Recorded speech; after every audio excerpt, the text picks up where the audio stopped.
Did the Biden administration just give the Hamas mouth to mouth? This is DaviD TaL. This is the Balagan Connection. And I think to a certain extent, that's the question I want to answer here today. A couple of days ago, President Biden stood up in front of the world and said to the world, here is America's idea for an agreement between the Hamas and the Israelis. Well, he stressed the Israeli part of the agreement. And as usual, nobody is actually stressing the Hamas part of the agreement. Everybody's talking about what Israel has to do. Nobody is stressing what Hamas has to do. But the agreement actually is a three-phase agreement that actually touches a couple of main issues that I want to kind of react to. And I'm actually going to go in and bring the agreement up and talk about what the agreement actually says. And what the agreement actually says is, phase one, a complete ceasefire. Meaning Israel stops firing at the Hamas. Israel stops shooting at the Hamas. Withdrawal of the Israeli forces from populated areas in Gaza. Release of some of the hostages. Not all of the hostages, not even all of the live hostages. Release of some of the hostages. The return of Palestinians to their homes in Gaza. And a surge in humanitarian aid. Phase two is going to be a permanent end to hostilities, an exchange for the release of the remaining living hostages, and Israel forces completely withdraw from Gaza. The next stage, the final stage, is going to be a reconstruction plan for Gaza. Final remains of hostages are returned to their families. And here's the thing. It all talks about what Israel is going to do and what Israel is going to give. The only thing that the Hamas are giving is the release of some of these hostages. Quick reminder, there are more than 120 hostages inside Gaza.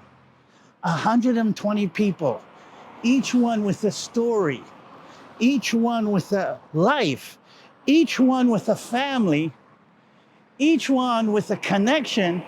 And this is what is sitting on Israel's conscience more than anything else. As a result of this agreement, probably, and that's what we're talking about, probably there will be some kind of normalization agreement between us and the Saudi Arabia that will bring by some kind of dynamic that will happen between us and the rest of the Palestinians.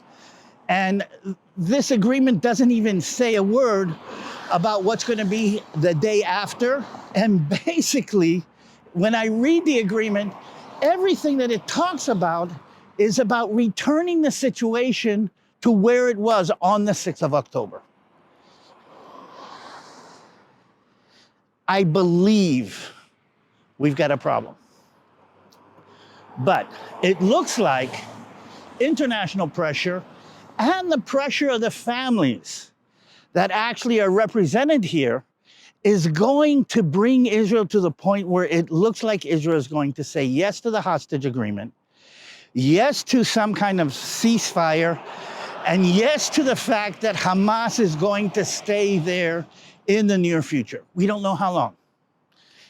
And what I would like to do is go a little bit into what I believe or what I think might be the next stage in this. Let's start off with the beginning.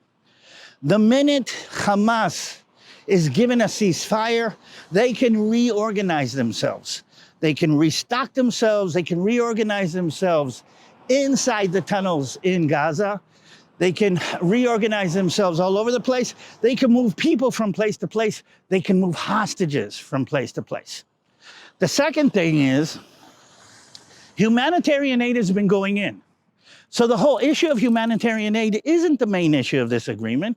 The whole issue of humanitarian aid is on the second level of this agreement. The third thing that I think is kind of fascinating is that the minute Hamas has the ability to reorganize itself, we're not even making him return all of these hostages. We're not even making him we're not even making the Hamas tell us which hostages are alive and which are not. We're giving the hostages, we're giving the issue of the hostages to Hamas, and we're allowing Hamas to play the hostage game with whatever hostages he wants. In what world is it considered acceptable, normal, diplomatic maneuvering for a terror organization to hold on to hostages in these tunnels? In what world is accepted normal for an organization like this not to let us know if a 1-year baby is still alive? In what world is it normal that this agreement, this negotiation, is being headed by or being run by the head of the Western world with no ramifications, with no condemning, with no, punishing a terrorist organization that pulled off this terrible attack? What we see here, I think, is appeasement. What we see here, for all of the reasons that I can have, and again, look at what's going on here. I understand the complexities of the situation. I understand the complexities of the political situation in the United States. I understand all of this, but you cannot appease evil. And what we're talking about is an acceptance of the modern world, of the Western world, that is actually based on Judeo-Christian creeds.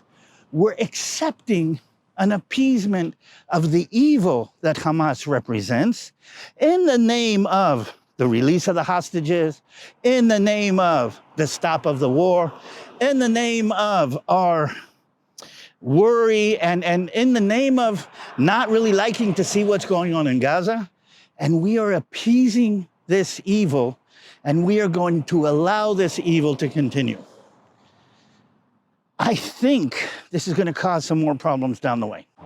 Any of you who are born-again Christians, any of you are Bible reading, I mean, anybody who's grown up in the environment that I grew up in realizes that appeasing evil does not solve the problem.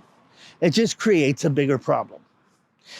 And that bigger problem is going to come back, and we're going to have to deal with it. The agreement does not dismantle Hamas. The agreement doesn't say we want to make sure something like this doesn't happen again.